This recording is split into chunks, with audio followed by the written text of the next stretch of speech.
द्वारिकाधीश।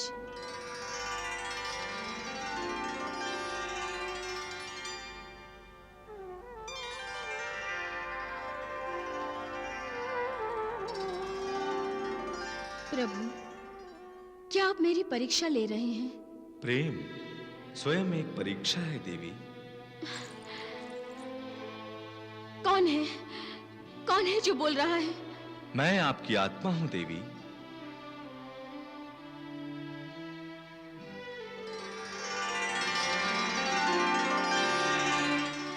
वासुदेव, हे देवकी नंदन, सम्राट जरासंध और चेदीराज शिशुपाल विदर्भ पर आक्रमण करने आ रहे हैं। आप तो जानते हैं ये सब मेरे कारण हो रहा है। इस संकट की घड़ी में मैं क्या करूं प्रभु, मैं क्या करूं? देवी, जो परमात्मा से नाता जोड़ना चाहता है, परमात्मा उसे हर कष्ट से मुक्त करता है। उचित समय आने पर आप अपने परमेश्वर को पुकारिए।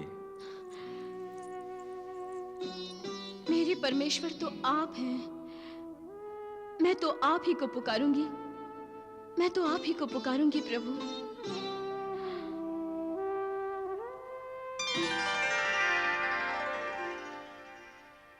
क्या समाचार लाए हो गुप्तचर? सम्राट की सेना और महाराज शिशुपाल की सेनाएं विदर्भ तक आ पहुंची हैं युवराज। किसी भी पर आक्रमण हो सकता है। सुना तुमने भामिनी? अब जाओ और जाकर पिताश्री से पूछो कि वो सम्राट जरासंध की सेना का स्वागत अपनी सेना भेजकर करना चाहते हैं अथवा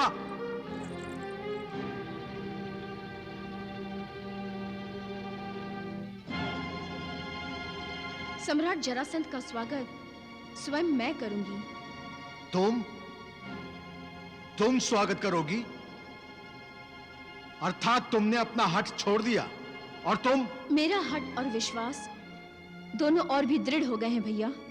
विश्वास? किस पर विश्वास? अपने प्रेम पर। रुक्मिणी,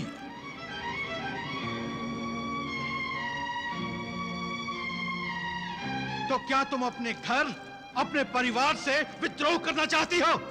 आप चाहें जो भी समझे भैया, लेकिन मैं अब अपनी नहीं रही। मैं द्वारिकाधीश श्री कृष्ण की हो चुकी हूँ और मुझे पूर्ण विश्वास है कि वो स्वयं आएंगे और मुझे अपने साथ द्वारिका लेकर जाएंगे।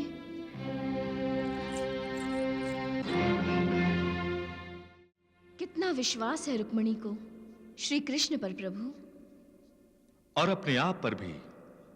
देवी, विश्वास वो श्वास है जो निष्प्राण शरीर में भी प्राण फूंक देता है।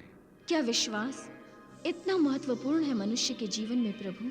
हाँ देवी, विश्वास पर ही तो मनुष्य जीता है। विश्वास का स्थान कहाँ है प्रभु?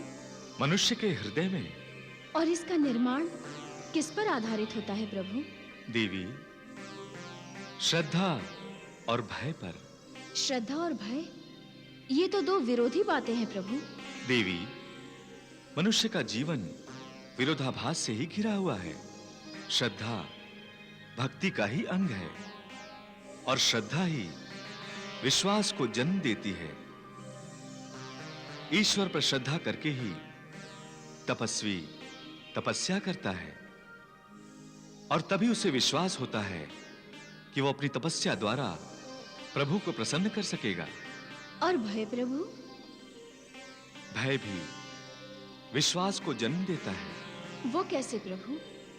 भीष्मक और रुक्मी के मनों में यह विश्वास हो गया है कि जरासंध अजेय है, क्योंकि जरासंध ने अपने सामर्थ्य और शक्ति से उनके मनों में भय उत्पन्न कर दिया है और उन्हें विश्वास हो गया है कि जरासंध कुछ भी करने की क्षमता रखता है।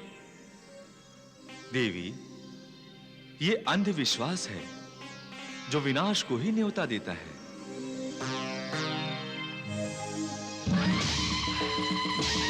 आइए सम्राट, आइए।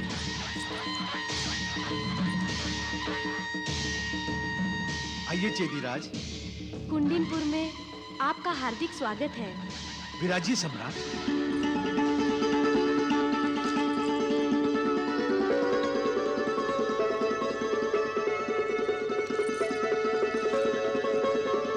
महाराज भीष्मक, मेरी शुभकामनाएं।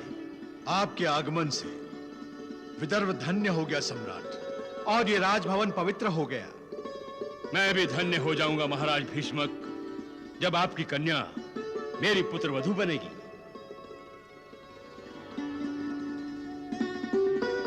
शिशुपाल मेरा पुत्र समान शिष्य है, और आपसे मुझे इसके शौर्य और पराक्रम के बारे में कहने की कुछ भी आवश्यकता नहीं।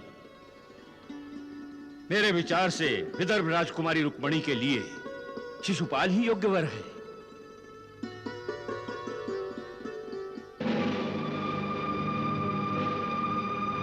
आपकी पुत्री रुक्मणी हमारे स्वागत के लिए नहीं आई।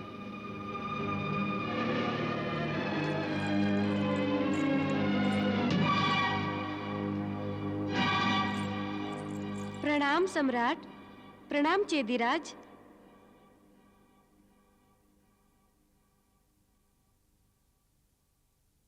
ये राजकुमारी रुक्मणी, महाराज भीष्मक।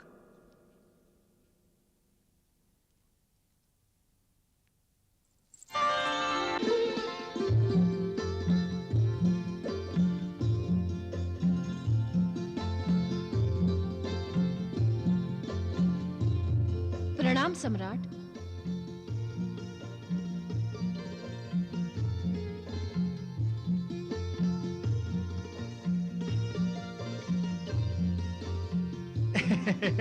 सम्राट, ये है मेरी बहन रुक्मिणी। ये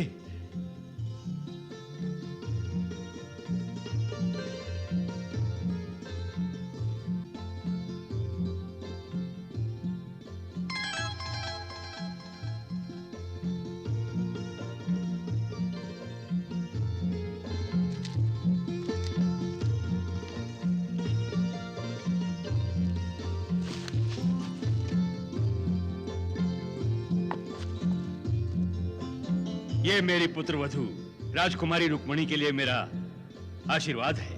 आपने मुझे अपनी पुत्री का स्थान देकर मेरा सम्मान बढ़ाया है सम्राट। तुम तो राजनीति में निपुण हो। आपकी पुत्री समान जो हूं।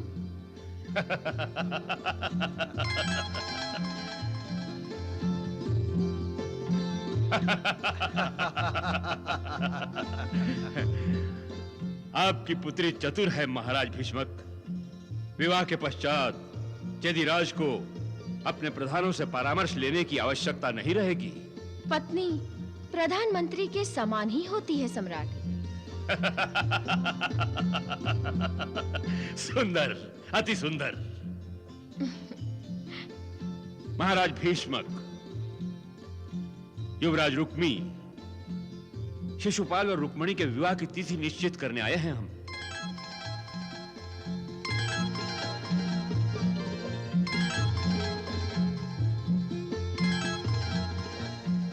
राजकुमारी रुक्मिणी, तुम बहुत भाग्यशाली हो जो तुम्हें चेदिराज शिशुपाल जैसा योग्य वर मिल रहा है।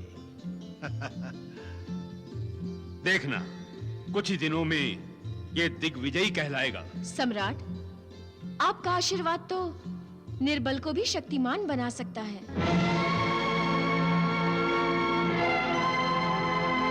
परंतु दुख की बात है, आपका आशीर्वाद भी है और स्वयं सम्राट भी अपने परम शत्रु वासुदेव श्री कृष्ण पर 17 बार आक्रमण करने पर भी उन पर विजय प्राप्त नहीं कर सके।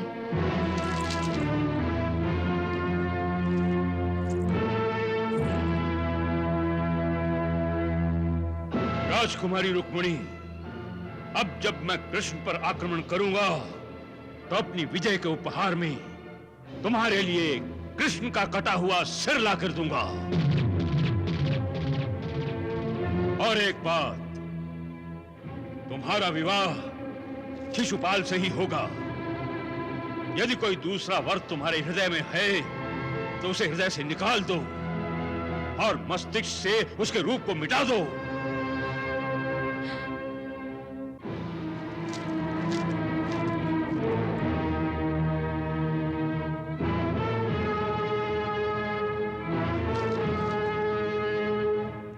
मेरा उपहास किया ना तुमने, परंतु वो वासुदेव मुझे कभी नहीं जीत सकेगा, क्योंकि मैं अजेय हूं।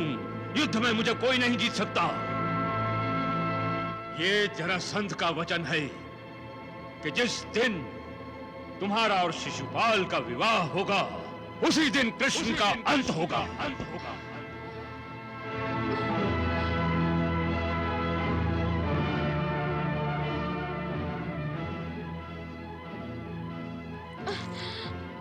तुम क्यों डर रही हो राजकुमारी? तुम तो सम्राट जरासंध की पुत्रवधू बनने जा रही हो। तुम्हें किसका भय? तुम शिशुपाल के साथ जाकर अपने भविष्य के बारे में चर्चा करो।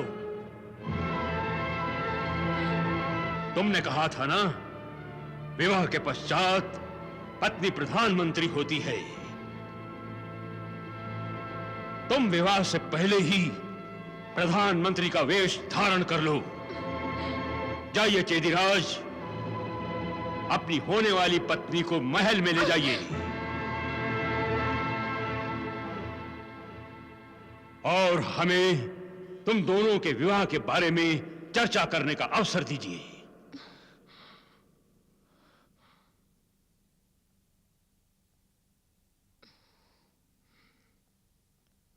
आइए चेदीराज।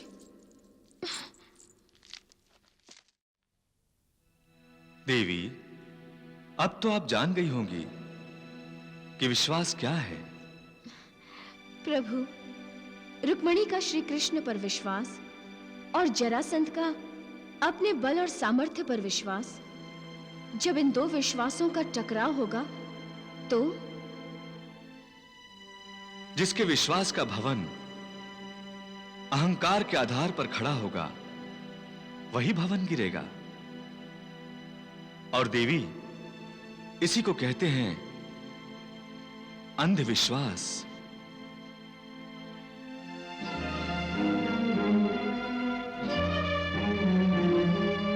क्या देख रहे हैं चेदीराज?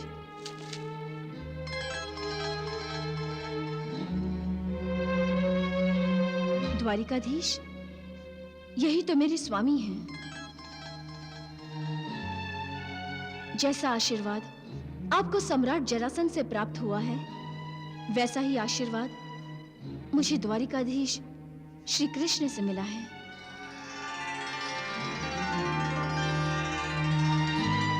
जब मैं खिन्न हो जाती हूं और मेरा विश्वास डगमगाने लगता है, तब इस मुरलीधर की मुरली के स्वर मेरा विश्वास दृढ़ कर देते हैं।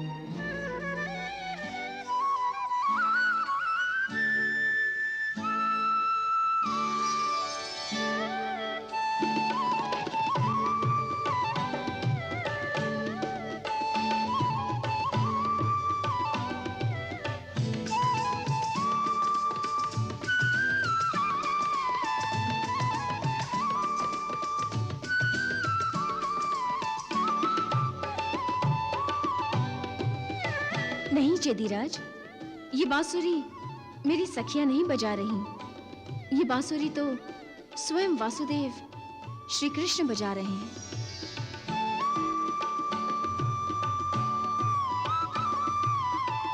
जानते हैं आप, बांसुरी के स्वर मुझसे क्या कहते हैं?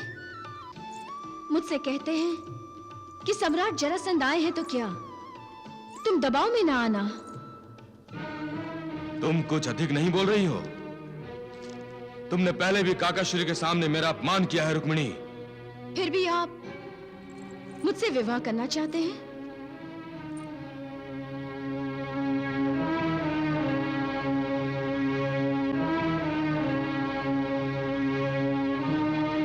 विवाह तो मैं तुम्ही से करूंगा रुक्मिणी। ये जानते हुए भी कि मैं द्वारिकाधीश से प्रेम करती हूँ? हाँ। क्या यही पौरुष है आपका? रुक्मिणी! ना करने के स्थान पर सम्राट जरासंध को ले आए अपने साथ, मेरे माता पिता पर दबाव डालने के लिए। चेदीराज, दबाव डालने से नारी का हृदय नहीं जीता जा सकता। हृदय ना सही, परंतु नारी को तो जीता जा सकता है, और मैं तुम्हें जीतूंगा और फिर प्रत्येक अपमान का प्रतिशोध लूंगा रुक्मिणी। क्या यही संस्कार दिए हैं सम्राट जरासंध ने आपको? जिनके आप शिष्य हैं? मुझे चाहे जो भी संस्कार मिले हो रुक्मिणी, परंतु विवाह के पश्चात तुम अपने सारे संस्कार भूल जाओगी। संस्कार कभी नहीं मिटते चेदीराज। जीवात्मा अपने पूर्व जन्म के संस्कार लेकर ही नया जन्म लेता है। यह आपको काकाश्री ने नहीं सिखाया? काकाश्री ने एक बात मुझे अवश्य सिखाई है कि अपमान को कभी नहीं भूलना चाहिए और अपमान करने वाले को भी दंड देना कभी नहीं भूलना चाहिए। आप मुझे दंड देंगे क्या? मैं तुमसे विवाह करूंगा और यही तुम्हारे लिए दंड होगा। तुम्हें जो मनमानी करनी है विवाह से पहले कर लो, फिर कुछ करने को नहीं मिलेगा। और तुम्हारा और मेरा विवाह अब निश्चित है। इसे कोई नहीं बदल सकता रुक्मिणी, कोई नहीं।